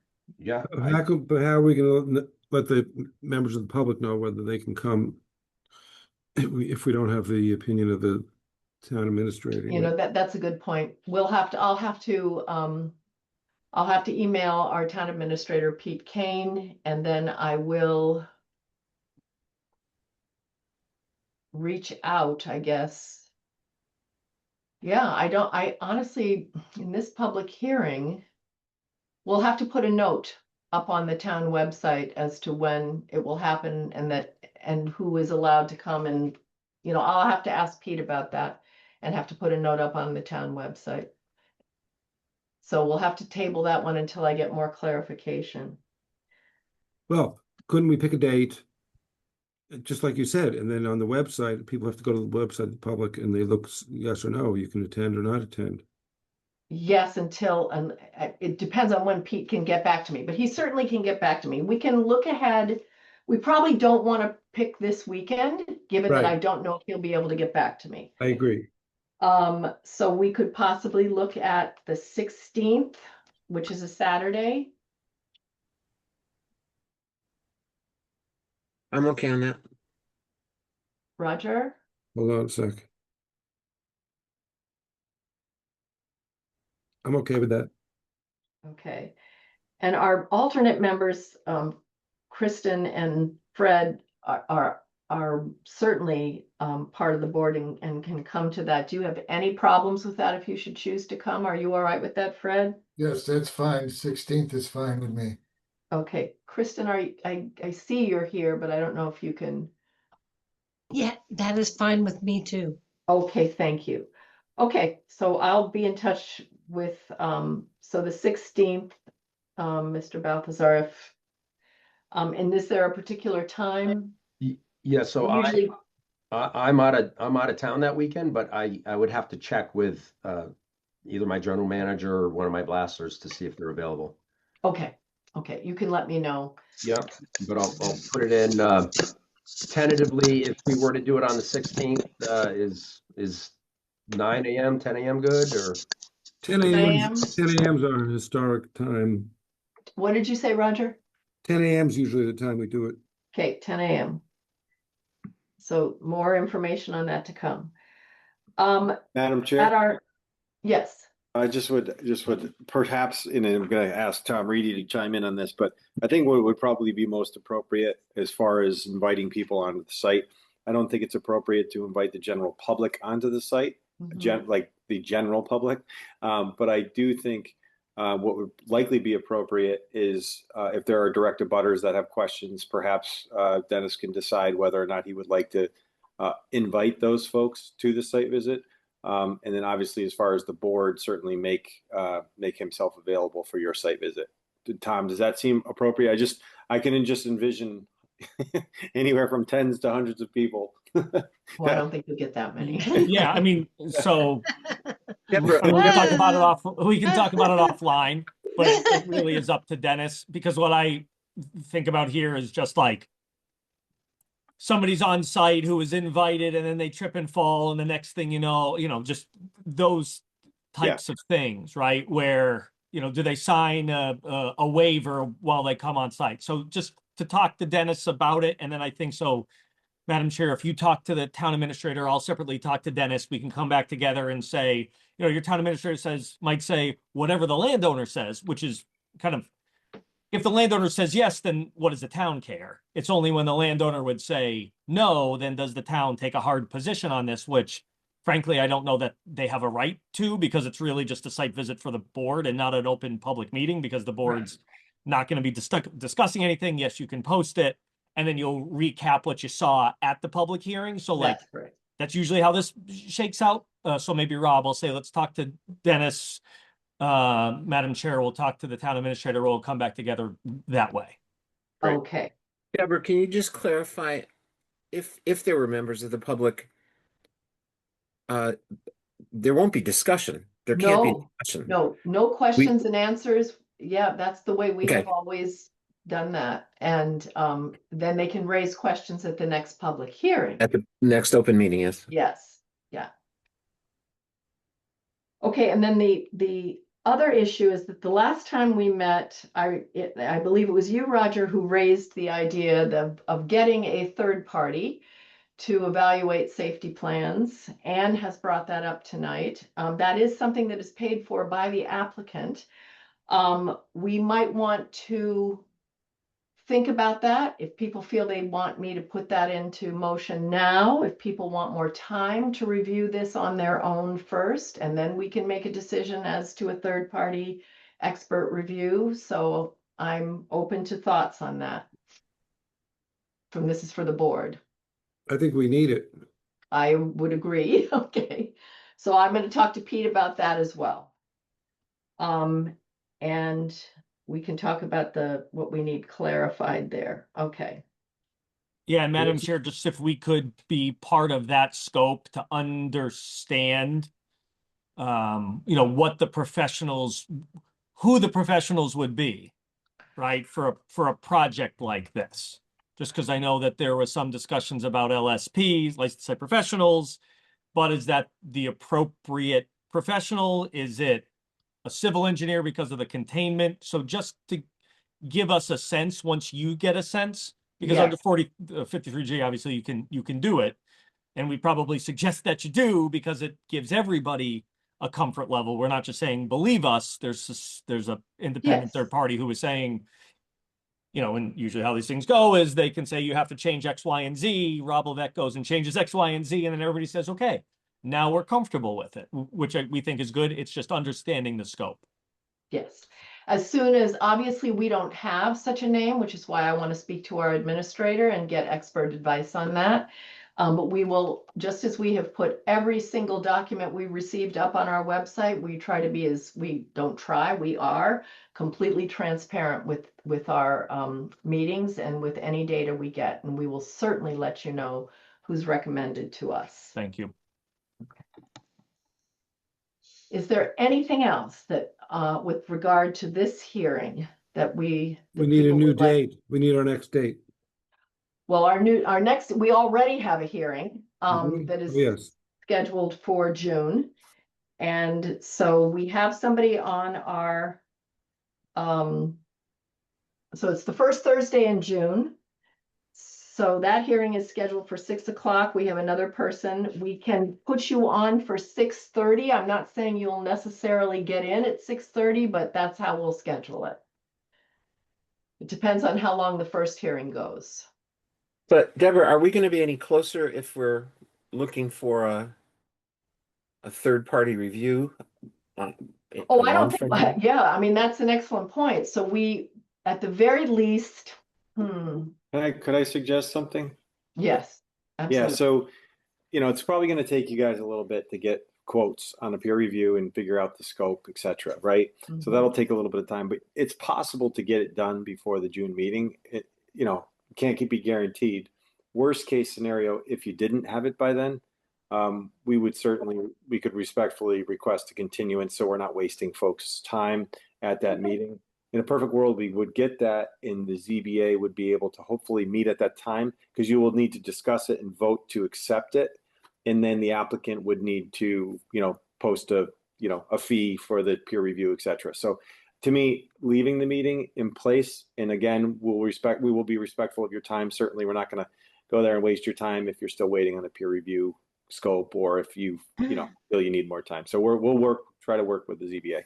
That sounds fine. We'll put you on for 6:30. I will say that I will be away the entire last week of May, and I will not be looking at ZBA emails or any emails for that matter. So it's very unlikely we will have it by then, but I'm still going to put you on the agenda for 6:30. Great. And if we need to continue, we will. Thank you. I appreciate your offering to continue. What was that date? June what? June 4th. It would be June 4th. At 6:30. At 6:30.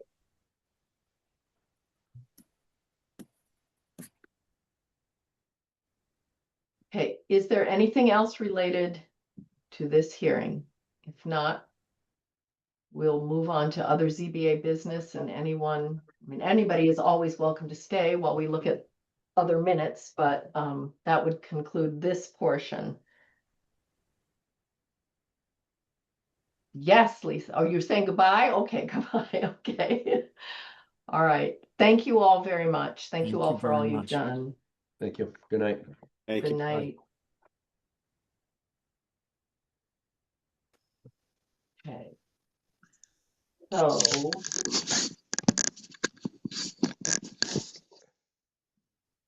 Hi, Kristen. Hi. My camera is terrible in this light. Oh, I know. I have to start turning on my light now too, because I don't have any real natural light in there. Okay. You know, folks, I have been so busy working on this that I completely forgot we have minutes to approve. Did people get those and look at those? Can somebody, if not, we can pass it on to, I have not seen any. okay, don't we, let me just double check our agenda. I thought we had, let me get out of this. Yes, we do have minutes that we'll need to approve. Yeah, I sent them out. And I know it's the you Bay did, State Gwen. blasting. Okay. Oh, Yeah, right, but that was, wait a minute, no, we met it, no, we've already got those. Oh, We had another, yeah. yeah, Yes, now yes, that is okay, right. hang on, this is, Where- okay, 1 second, okay, minutes and Yeah, agenda. just let me. Yeah, February 5th minutes. The February 5th minutes, Yeah. yes. Yeah, Okay, so I should have sent those out. Yeah, it's February 5th minutes. I sent out the clean document. Yes, you did, and I've got the December one. but not the February 5th. February 5th. Okay, you know, it looks like nobody has had a chance to read them yet, that we were caught up in this. So Roger, can we kick this to the next, can we do those approvals next month? Well, yes, but weren't they very short? Because wasn't the February meeting very short itself? It was. Yes, it was. It was very short. Okay, I can send them right now if everybody wants to read do that. Can we Yes. just parse them and read them, or just want to email them? Yeah, no, we can do that. Let's do that. Yeah, Oh, light. Bob. Where is the light? Kristen. Fred. Oh. Fred, your email is MA50, right? Yes. Yes, okay. I just wanted to confirm. Okay, I'm doing it right now. Okay, Fred, Bob, Kristen, and Roger. Yes. And me. Yes, I have you. Okay. Work. Wow. CBA. Home. Meetings. Clean. Open. And Roger. Lipton. Okay, and sent. If you could put them on the screen, if they're very short, we could just read them and agree on it. Yeah. Good Okay. idea. Yeah, I can do that. Rather than My daughter's right next to me. email and trying to open it. Yeah, that's fine. Okay. Very good what the idea. hell do I do? Oh, share. Here we go. Share. Entire screen. Share. Yeah, I just have it all jumbled up. Oh, here we go. Minutes. Okay. Can everybody see it? Yep. Yes, thank you, Gwen. Okay. All right. So it's very quick. These are the attendees. I'll just do a paraphrase if you guys want. Call to order. That's actually, you know what? We can read. Just scroll. Right. Yeah, okay. Everybody can read. Okay. And then approval of minutes. Okay. Yep. but, okay, all right. The double A on Ilana looks like it's got an extra. No, I think she does have Oh, okay. an unusual spelling. Okay. Yeah. Oh yeah, I remembered all of this now. Yeah.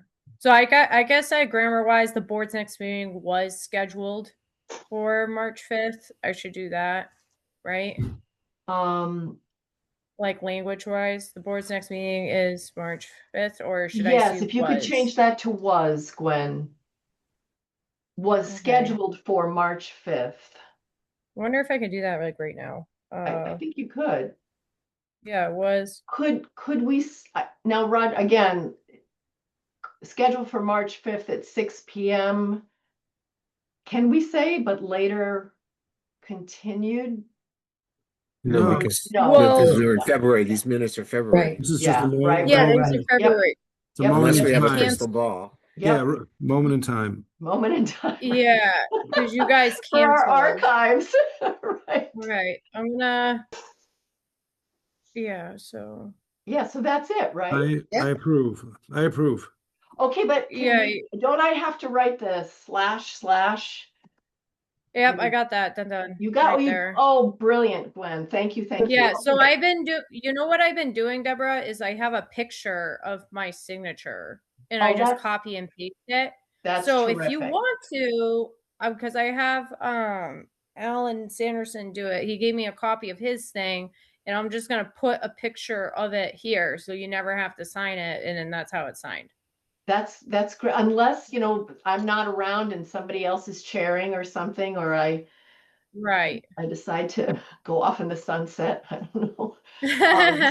Yeah, but for it's now, whatever you're comfortable with. It's whatever you're comfortable with. I don't really care, obviously. It just depends on how you want to do it. I think it's great. As long as I'm being the chair, by all means, use a picture. So okay. Do I have a motion to accept these minutes as amended? Yes. Yes, okay. Do that. A second. Thank you, Kristen. All in favor? Aye. Yes. Okay. And do I have a motion to end this hearing? Yes, motion to end the hearing. Okay. Thank you, Kristen. All right, so we are adjourned. I will write to Pete tomorrow on the two issues, the third party expert and the site view question, and be in touch with everybody. Sounds good. Good. Thank Great. you. Thank you Okay. all. See you, Thank everybody. you. Good night, everyone. Night. Oops, I got to stop the recording. Okay. One second, Deborah. I just need to chat with you 2 seconds. Of course. So who's second? Yes. Who's second? I kind of